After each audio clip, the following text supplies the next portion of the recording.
하나님께서 사랑하시는 자녀님, 영상을 시작하기 전에 지금 이 순간 하나님께 가장 듣고 싶은 말씀이 무엇인지 생각해 보세요. 여러분이 하나님께 듣고 싶은 그 한마디를 댓글에 적어주세요. 더 깊이 묵상하고 싶으시다면 지금 영상을 멈추시고 조용히 기도하신 후에 다시 재생하세요. 세상은 말합니다. 지치면 쉬어라. 쓰러지면 포기해라. 늙으면 내려놓아라. 그런데 하나님은 정반대로 말씀하십니다. 지칠수록 더 강해진다. 쓰러져도 다시 일어난다. 나이 들수록 더 새로워진다. 어느 것이 진실일까요? 여러분의 경험은 어느 쪽입니까? 혹시 지금 이 순간 너무 지쳐서 더 이상 한 걸음도 나아갈 수 없다고 느끼고 계신가요? 아침에 눈을 뜨는 것조차 버거운 날들이 계속되고 있지 않으신가요? 몸도 마음도 영혼도 바닥난 것 같아서 이제는 정말 끝이구나 하는 생각이 드신 적 있으십니까? 사랑하는 성도님, 세상은 여러분에게 포기하라고 속삭입니다. 이제 그만해. 내 나이에 무슨 새로운 시작이야. 지친 건 당연한 거야. 하지만 오늘 우리가 함께 펼쳐볼 빌립보서 3장은 완전히 다른 이야기를 합니다. 사도 바울은 이 편지를 감옥에서 썼습니다. 쇠사슬에 묶여 있었고 내일 죽을지도 모르는 상황이었습니다. 몸은 상처투성이었고 과거의 영광은 다 사라졌습니다. 그런데 놀랍게도 이 편지는 기쁨으로 가득 차 있습니다. 기뻐하라는 말이 무려 16번이나 나옵니다. 어떻게 그럴 수 있었을까요? 오늘 우리는 빌립보서 3장을 통해 하나님의 놀라운 역사를 발견하게 될 것입니다. 쓰러진 자리에서 다시 일어서는 7가지 비밀입니다. 이것은 단순한 위로의 말씀이 아닙니다. 실제로 수많은 성도들이 절망의 자리에서 이 말씀으로 다시 일어섰습니다. 68세 김순희 권사님은 남편을 잃고 우울증에 빠졌다가 이 말씀으로 회복되었습니다. 사업에 실패하고 빚더미에 앉았던 55세 이철수 집사님은 이 말씀으로 다시 시작할 용기를 얻었습니다. 만성 피로와 불면증으로 매일 고통받던 72세 박영자 권사님은 이 말씀으로 새로운 평안을 경험했습니다. 지금부터 그 비밀을 하나씩 풀어가겠습니다. 여러분의 지친 영혼에 새 힘이 솟아나기를 간절히 기도합니다. 사랑하는 성도님, 나이가 들수록 우리는 과거를 붙잡고 살아가게 됩니다. 내가 젊었을 때는 말이야. 옛날에는 내가 이런 일도 했는데 그때는 정말 좋았지. 과거의 영광, 과거의 성공, 과거의 건강, 과거의 관계들. 그것들을 떠올리며 현재의 초라함을 한탄합니다. 그런데 그럴수록 우리는 더 지쳐갑니다. 왜 그럴까요? 과거는 우리에게 힘을 주지 못하기 때문입니다. 과거는 추억일 뿐 현재를 살아갈 에너지가 되지 못합니다. 빌립보서 3장 7절에서 8절 말씀입니다. 그러나 무엇이든지 내게 유익하던 것을 내가 그리스도를 위하여 다해로 여길 뿐더러 또한 모든 것을 해로 여김은 내 주 그리스도 예수를 아는 지식이 가장 고상하기 때문이라. 사도 바울은 자랑할 과거가 많은 사람이었습니다. 그는 명문 가문 출신이었습니다. 베냐민 지파, 히브리인 중에 히브리인이었습니다. 율법으로는 바리새인이었고 열심으로는 교회를 박해했던 자였습니다. 율법의 의로는 흠이 없는 자였습니다. 만약 그가 이런 과거를 붙들고 살았다면 어떻게 되었을까요? 나는 한때 대단한 사람이었는데 이제는 이 좁은 감옥에 갇혀 있구나. 그렇게 비교하며 절망했을 것입니다. 하지만 바울은 그 모든 것을 해로 여겼습니다. 배설물처럼 버렸습니다. 왜 그럴 수 있었을까요? 그리스도를 아는 지식이 가장 고상하다는 것을 알았기 때문입니다. 그리스도를 아는 것, 그분과 함께하는 것, 그분 안에서 사는 것이 과거의 모든 영광보다 훨씬 더 귀하고 값지다는 것을 깨달았습니다. 사랑하는 성도님, 이것이 우리가 다시 일어설 수 있는 첫 번째 비밀입니다. 과거를 내려놓고 그리스도를 붙드는 것입니다. 내가 옛날에 어땠는지가 중요한 게 아닙니다. 지금 그리스도와 함께 있는지가 중요합니다. 젊었을 때 무엇을 했는지가 아니라 지금 그분과 어떤 관계인지가 중요합니다. 65세 최영희 권사님의 이야기를 나누고 싶습니다. 그녀는 젊었을 때 유명한 성악가였습니다. 교회에서도 찬양대를 이끌며 많은 사랑을 받았습니다. 그런데 60세가 넘어가면서 목소리가 예전 같지 않았습니다.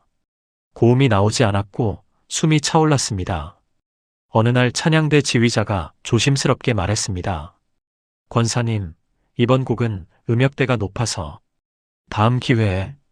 그날 밤 최 권사님은 눈물을 흘렸습니다. 하나님, 제가 평생 당신을 찬양했는데 이제는 그것조차 할 수 없습니까? 며칠 동안 교회에 나가지 못했습니다. 과거의 영광과 현재의 초라함을 비교하며 절망했습니다. 그런데 어느 날 새벽 빌립보서 3장을 묵상하다가 이 말씀이 마음에 꽂혔습니다. 그리스도 예수를 아는 지식이 가장 고상하기 때문이라. 그 순간 깨달았습니다. 자신이 붙들고 있던 것은 찬양하는 최영이라는 과거의 모습이었다는 것을. 그런데 정작 중요한 것은 찬양받으시는 그리스도라는 것을. 그날부터 최 권사님은 변했습니다. 더 이상 무대에 서지 못해도 괜찮았습니다. 대신 새벽마다 기도실에서 조용히 그리스도를 만났습니다. 목소리는 예전 같지 않았지만 마음으로 드리는 찬양은 더 깊어졌습니다. 그리고 놀라운 일이 일어났습니다. 그녀의 기도에는 능력이 있었습니다. 많은 사람들이 그녀의 기도를 통해 위로받고 회복되었습니다. 과거의 달란트는 빛이 발했지만 그리스도 안에서 새로운 은사가 흘러나왔습니다. 사랑하는 성도님, 여러분도 그렇게 하실 수 있습니다. 과거에 무엇이었는지를 붙잡지 마십시오. 지금 그리스도와 함께 있다는 사실을 붙드십시오. 그것이 여러분을 다시 일으킬 것입니다. 지친 사람들에게는 공통점이 있습니다. 과거의 짐을 지고 살아간다는 것입니다. 후회, 죄책감, 상처, 실패의 기억들. 그것들이 우리를 짓누릅니다. 그때 그렇게 하지 말았어야 했는데, 내가 그 선택을 안 했더라면, 그 사람에게 그런 말을 하지 말았어야 했는데, 이런 생각들이 머릿속을 떠나지 않습니다. 그리고 그것들이 우리의 에너지를 빨아갑니다. 앞으로 나아갈 힘을 앗아갑니다. 빌립보서 3장 13절 말씀입니다. 형제들아, 나는 아직 내가 잡은 줄로 여기지 아니하고 오직 한 일, 즉 뒤에 있는 것은 잊어버리고 앞에 있는 것을 잡으려고. 바울은 명확하게 말합니다. 뒤에 있는 것은 잊어버리고. 이것은 단순한 긍정적 사고가 아닙니다. 영적인 결단입니다. 바울 자신도 잊어야 할 과거가 많았습니다.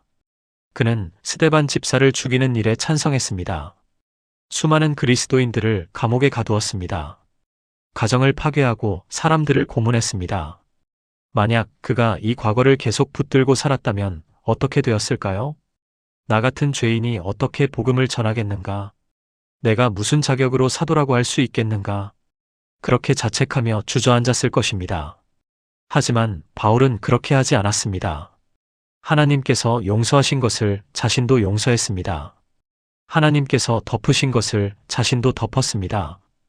그리고 앞을 향해 달려갔습니다. 사랑하는 성도님, 이것이 두 번째 비밀입니다. 뒤에 있는 것을 잊어버리는 용기입니다. 여러분의 과거가 아무리 아프고 부끄럽다 해도 하나님께서 용서하셨다면 그것은 이미 끝난 일입니다. 십자가의 보혈이 덮었습니다. 동이 서에서 먼 것 같이 멀리 옮기셨습니다. 그런데 왜 우리는 계속 그것을 붙들고 있습니까? 70세 김철호 장로님의 간증을 나누겠습니다. 그는 30년 전에 사업 실패로 친구에게 큰 빚을 졌습니다. 그 친구는 결국 파산했고 가정이 무너졌습니다.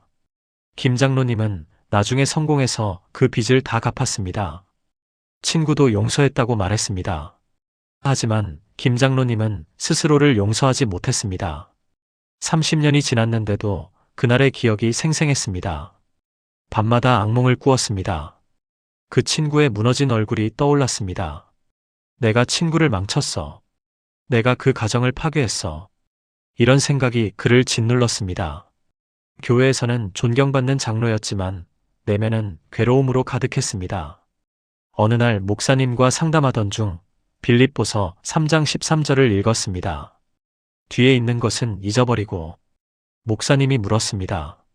장로님, 하나님께서 용서하셨는데 왜 장로님은 용서하지 않으십니까? 하나님보다 장로님이 더 의로우십니까? 그 말이 가슴을 찔렀습니다. 자신이 하나님의 용서를 무시하고 있었다는 것을 깨달았습니다. 하나님께서 이미 덮으신 것을 자꾸 들춰내고 있었습니다. 그날 김 장로님은 무릎 꿇고 기도했습니다. 하나님, 제가 저를 용서하지 못했습니다. 그런데 주님께서 용서하셨다면 그것으로 충분합니다. 이제 저도 뒤에 있는 것을 잊어버리겠습니다. 그 기도 후 놀라운 변화가 일어났습니다. 30년 동안 그를 괴롭히던 악몽이 사라졌습니다. 마음의 평안이 찾아왔습니다. 그리고 그는 비슷한 상처로 고통받는 사람들을 위로하는 사역을 시작했습니다. 과거의 짐이 다른 사람을 위한 은혜의 통로가 된 것입니다. 사랑하는 성도님, 여러분도 그렇게 하실 수 있습니다. 하나님께서 용서하신 것을 계속 붙들지 마십시오. 뒤에 있는 것을 잊어버리십시오. 그것이 여러분을 자유롭게 할 것입니다. 그것이 여러분을 다시 일으킬 것입니다. 나이가 들면 꿈을 잃어버리기 쉽습니다. 이제 내 인생은 다 산 거야. 남은 건 그냥 하루하루 버티는 것뿐이야. 새로운 시작 같은 건 나한테는 없어. 이런 생각들이 우리를 무기력하게 만듭니다. 앞을 바라볼 이유가 없으니 현재도 의미가 없어집니다. 그래서 더 지치는 것입니다. 빌립보서 3장 13절에서 14절 말씀입니다. 형제들아, 나는 아직 내가 잡은 줄로 여기지 아니하고 오직 한 일, 즉 뒤에 있는 것은 잊어버리고 앞에 있는 것을 잡으려고 표대를 향하여 그리스도 예수 안에서 하나님이 위에서 부르신 부름의 상을 위하여 달려가노라. 앞에 있는 것을 잡으려고. 바울은 과거에 머물지 않았습니다. 앞을 향해 달려갔습니다. 그의 나이가 몇 살이었을까요? 이 편지를 쓸 때 바울은 이미 60대였을 것으로 추정됩니다. 당시 평균 수명을 고려하면 노년이었습니다. 게다가 감옥에 갇혀 있었습니다. 내일 처형당할지도 모르는 상황이었습니다. 그런데도 그는 달려가노라고 말합니다. 어디로 달려갑니까? 표대를 향해서입니다. 부름의 상을 향해서입니다. 그에게는 여전히 목표가 있었습니다. 비전이 있었습니다. 앞에 있는 것을 잡으려는 열정이 있었습니다. 이것이 그를 살아있게 만들었습니다. 사랑하는 성도님, 이것이 세 번째 비밀입니다. 나이와 상관없이 앞에 있는 것을 잡으려는 열정을 가지는 것입니다. 하나님께서는 여러분의 인생이 끝났다고 말씀하신 적이 없습니다. 여러분이 숨쉬는 한 하나님의 계획은 계속됩니다. 여러분 앞에는 아직도 잡아야 할 것들이 있습니다. 이루어야 할 사명이 있습니다. 경험해야 할 은혜가 있습니다. 77세 이순자 권사님의 이야기입니다. 그녀는 남편을 먼저 보내고 혼자 살았습니다. 자녀들은 모두 외국에 나가 있었습니다. 매일 텅 빈 집에서 TV만 보며 지냈습니다. 이제 내가 할 일이 뭐가 있겠어. 그냥 죽을 날만 기다리는 거지. 이런 생각으로 하루하루를 보냈습니다. 몸도 점점 약해졌고 우울증도 찾아왔습니다. 어느 날 교회에서 독거노인 방문 봉사 공고를 봤습니다. 이건 젊은 사람들이 하는 거지. 그렇게 생각하고 지나쳤습니다. 그런데 며칠 후 새벽 기도 중에 빌립보서 3장 13절이 마음에 들어왔습니다. 앞에 있는 것을 잡으려고. 그 순간 생각했습니다. 내 앞에 있는 것이 무엇일까? 정말 아무것도 없을까? 기도하던 중에 독거노인 봉사가 떠올랐습니다. 나도 독거노인인데 무슨. 하지만 나보다 더 힘든 사람이 있을 수도 있지 않을까? 용기를 내서 신청했습니다. 처음에는 어색했습니다. 82세 할머니를 방문했는데 자신보다 5살 많았을 뿐이었습니다. 제가 뭘 도와드릴 수 있을까요? 그런데 그 할머니가 말했습니다. 그냥 와줘서 고마워요. 말할 사람이 없어서 얼마나 외로운지 몰라요. 그날 두 사람은 2시간 동안 이야기를 나눴습니다.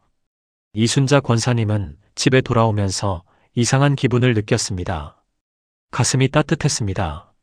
내가 누군가에게 필요한 사람이구나.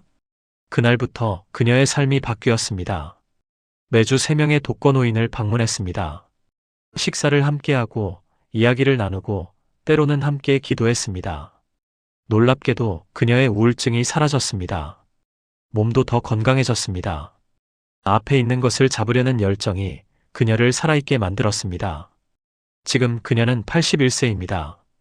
여전히 독거노인 봉사를 하고 있습니다. 제가 90세까지는 이 일을 하려고요. 하나님께서 제 앞에 두신 사명이니까요. 사랑하는 성도님, 여러분 앞에도 잡아야 할 것이 있습니다. 나이는 핑계가 될 수 없습니다. 상황도 핑계가 될 수 없습니다. 하나님께서 여러분 앞에 두신 것을 바라보십시오. 그것을 잡으려는 열정을 회복하십시오. 그것이 여러분을 다시 일으킬 것입니다. 많은 사람들이 지치는 이유는 목적을 잃어버렸기 때문입니다. 내가 왜 이렇게 살아야 하지? 이 모든 게 무슨 의미가 있지? 결국 다 부질없는 거 아닌가? 이런 질문들이 우리를 무기력하게 만듭니다. 목적 없는 삶은 의미 없고 의미 없는 삶은 견디기 힘듭니다. 빌립보서 3장 14절 말씀입니다. 표대를 향하여 그리스도 예수 안에서 하나님이 위에서 부르신 부름의 상을 위하여 달려가노라. 바울에게는 명확한 표대가 있었습니다. 하나님이 위에서 부르신 부름의 상. 그가 달려가는 목적지는 세상의 성공이 아니었습니다. 사람들의 인정이 아니었습니다. 물질적 풍요가 아니었습니다. 오직 하나님께서 부르신 그 부름을 온전히 이루는 것이었습니다. 그리스도 예수 안에서 하나님께 인정받는 것이었습니다. 이 명확한 목적이 그에게 힘을 주었습니다. 감옥에 갇혀도 좌절하지 않았습니다. 왜냐하면 감옥에서도 그 부름을 이룰 수 있었기 때문입니다. 매맞고 고난받아도 포기하지 않았습니다. 왜냐하면 그 고난조차 표대를 향해 가는 과정이었기 때문입니다. 사랑하는 성도님, 이것이 네 번째 비밀입니다. 명확한 표대를 향해 달려가는 목적의식입니다. 여러분의 삶에 명확한 목적이 있습니까? 그저 하루하루를 견디며 사는 것이 아니라 어디를 향해 가고 있는지 아십니까? 하나님께서 여러분을 부르신 그 부름이 무엇인지 생각해 보셨습니까? 63세 박정수 집사님의 간증입니다. 그는 공무원으로 35년을 일하고 정년 퇴직했습니다. 퇴직 후 처음 몇 달은 좋았습니다. 그런데 시간이 지나면서 공허함이 찾아왔습니다. 아침에 일어나도 할 일이 없었습니다. 매일 똑같은 일상의 반복이었습니다. 이렇게 살다가 죽는 건가? 이런 생각이 들면서 우울해졌습니다. 몸도 예전 같지 않았습니다. 병원에 가니 당뇨 전 단계라고 했습니다. 이제 건강관리나 하면서 조용히 살아야겠구나. 그렇게 체념하고 있을 때 교회에서 단기 선교를 모집했습니다.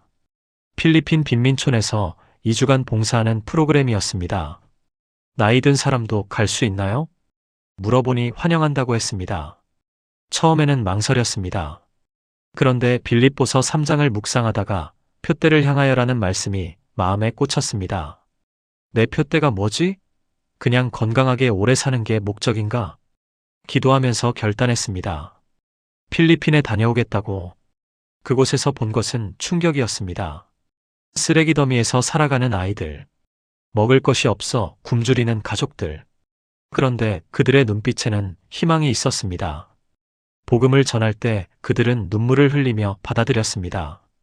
박 집사님은 그곳에서 자신의 표대를 발견했습니다. 하나님께서 나를 부르신 것은 편안히 늙어가라는 게 아니었구나. 내가 가진 것, 내가 경험한 것, 내가 아는 복음을 나누라는 거였구나. 한국에 돌아온 후 그의 삶이 완전히 바뀌었습니다. 은퇴자 선교회에 가입했습니다. 매년 2번씩 단기 선교를 다녔습니다. 필리핀, 캄보디아, 라오스, 몽골. 그리고 선교 후원금을 마련하기 위해 아르바이트도 시작했습니다. 놀랍게도 건강이 좋아졌습니다. 당뇨 수치가 정상으로 돌아왔습니다. 의사가 물었습니다. 무슨 비결이 있으세요? 박 집사님이 대답했습니다. 목적이 생겼습니다. 표대를 향해 달려가고 있습니다. 사랑하는 성도님, 여러분에게도 표대가 있습니까? 단순히 건강하게 오래 사는 것 이상의 목적이 있습니까? 하나님께서 여러분을 부르신 그 부름을 이루기 위해 달려가고 계십니까? 오늘 이 질문을 가지고 하나님 앞에 나아가십시오. 하나님, 제 표대가 무엇입니까? 제가 어디를 향해 달려가야 합니까? 그분께서 반드시 응답하실 것입니다. 그리고 그 표대가 여러분을 다시 일으킬 것입니다. 지친 사람들이 가장 필요로 하는 것은 무엇일까요? 바로 힘입니다. 능력입니다. 다시 일어설 수 있는 에너지입니다. 그런데 나이가 들수록 우리는 그 힘이 사라지는 것을 느낍니다. 육체적으로 약해지고 정신적으로 지치고 영적으로도 메말라갑니다. 이제 힘이 없어. 더 이상은 못하겠어. 그렇게 포기하게 됩니다. 빌립보서 3장 10절 말씀입니다. 내가 그리스도와 그 부활의 권능과 그 고난에 참여함을 알고자 하여. 부활의 권능. 이것이 바울이 알고자 했던 것입니다. 경험하고자 했던 것입니다. 부활의 권능이란 무엇입니까? 죽은 자를 살리시는 하나님의 능력입니다. 없는 것을 있게 하시는 창조의 능력입니다. 불가능을 가능하게 만드시는 전능하신 힘입니다. 예수님께서 십자가에서 죽으셨을 때 모든 것이 끝난 것 같았습니다. 제자들은 절망했습니다. 세상은 승리를 외쳤습니다. 그런데 사흘 만에 예수님께서 부활하셨습니다. 죽음이 패배했습니다. 무덤이 열렸습니다. 불가능이 가능이 되었습니다. 바로 그 권능이 우리 안에도 있다는 것입니다. 그리스도를 믿는 모든 사람 안에 부활의 권능이 역사합니다. 사랑하는 성도님, 이것이 5번째 비밀입니다. 부활의 권능을 아는 믿음입니다. 여러분이 지쳐 쓰러졌다 해도 부활의 권능이 여러분을 일으킬 수 있습니다. 여러분의 상황이 절망적이라 해도 부활의 권능이 길을 여실 수 있습니다. 여러분의 힘이 다했다 해도 부활의 권능이 새 힘을 주실 수 있습니다. 74세 김영란 권사님의 간증입니다. 그녀는 5년 전 뇌졸중으로 쓰러졌습니다. 오른쪽이 완전히 마비되었습니다. 의사는 말했습니다. 평생 침대에 누워 계셔야 할 것 같습니다. 나이도 많으시고 회복이 어렵습니다. 가족들은 눈물을 흘렸습니다. 김 권사님 자신도 절망했습니다. 이제 끝이구나. 이렇게 폐만 끼치다가 죽는 거구나. 그런데 어느 날 밤 병실에서 기도하고 있을 때였습니다. 갑자기 빌립보서 3장 10절이 떠올랐습니다. 그 부활의 권능. 그 순간 생각했습니다. 주님께서 나사로를 살리셨지. 죽은 자도 살리시는데 마비된 몸을 못 고치실 리 없지. 그날부터 김 권사님은 기도를 바꿨습니다. 하나님, 부활의 권능으로 제 몸을 만져주세요. 매일 이 기도를 드렸습니다. 그리고 재활치료에 최선을 다했습니다. 의사들은 불가능하다고 했지만 그녀는 포기하지 않았습니다. 3개월이 지났을 때 손가락이 조금 움직였습니다. 6개월이 지났을 때 팔을 들 수 있었습니다. 1년이 지났을 때 보조기를 잡고 걸을 수 있었습니다. 의사들이 놀라워했습니다. 이건 의학적으로 설명이 안 됩니다. 기적입니다. 지금 김 권사님은 지팡이를 짚고 걷습니다. 완전히 회복된 것은 아니지만 5년 전에 비하면 엄청난 변화입니다. 그녀는 말합니다. 부활의 권능을 믿었기 때문입니다. 그 권능이 저를 일으켰습니다. 사랑하는 성도님, 부활의 권능은 단지 몸의 치유만을 위한 것이 아닙니다. 지친 영혼을 살리는 권능입니다. 깨진 관계를 회복시키는 권능입니다. 절망을 희망으로 바꾸는 권능입니다. 실패를 새로운 시작으로 만드는 권능입니다. 그 권능이 여러분 안에 있습니다. 그리스도를 믿는 순간 그 부활의 권능이 여러분 안에 들어왔습니다. 그것을 믿으십시오. 그것을 선포하십시오. 부활의 권능이 내 안에 있다. 그 권능이 나를 일으킬 것이다. 이 믿음이 여러분을 다시 일으킬 것입니다. 나이가 들수록 우리는 이 땅에서의 정체성을 잃어갑니다. 직장에서 은퇴하면 영회사 부장이라는 정체성이 사라집니다. 자녀들이 독립하면 누구누구 엄마라는 정체성도 약해집니다. 건강이 나빠지면 건강한 사람이라는 정체성도 잃어버립니다. 그러면 우리는 혼란스러워합니다. 나는 누구지? 나는 무엇이지? 이 정체성의 혼란이 우리를 지치게 합니다. 빌립보서 3장 20절 말씀입니다. 그러나 우리의 시민권은 하늘에 있는지라 거기로부터 구원하는 자 곧 주 예수 그리스도를 기다리노니. 우리의 시민권은 하늘에 있는지라. 얼마나 놀라운 선언입니까? 우리의 진짜 정체성은 이 땅의 것이 아닙니다. 하늘의 것입니다. 우리는 하늘나라의 시민입니다. 하나님 나라의 백성입니다. 이것은 어떤 상황에서도 변하지 않습니다. 직장을 잃어도, 건강을 잃어도, 지위를 잃어도 하늘의 시민권은 그대로입니다. 세상이 우리를 어떻게 보든 하나님께서는 우리를 당신의 자녀로 보십니다. 사랑하는 성도님, 이것이 6번째 비밀입니다. 하늘 시민권을 누리는 정체성입니다. 여러분이 이 땅에서 무엇을 잃었든 하늘의 시민권은 여전히 여러분의 것입니다. 여러분이 얼마나 늙고 약해졌든 하나님 나라에서 여러분의 지위는 변하지 않습니다. 여러분은 하나님의 자녀입니다.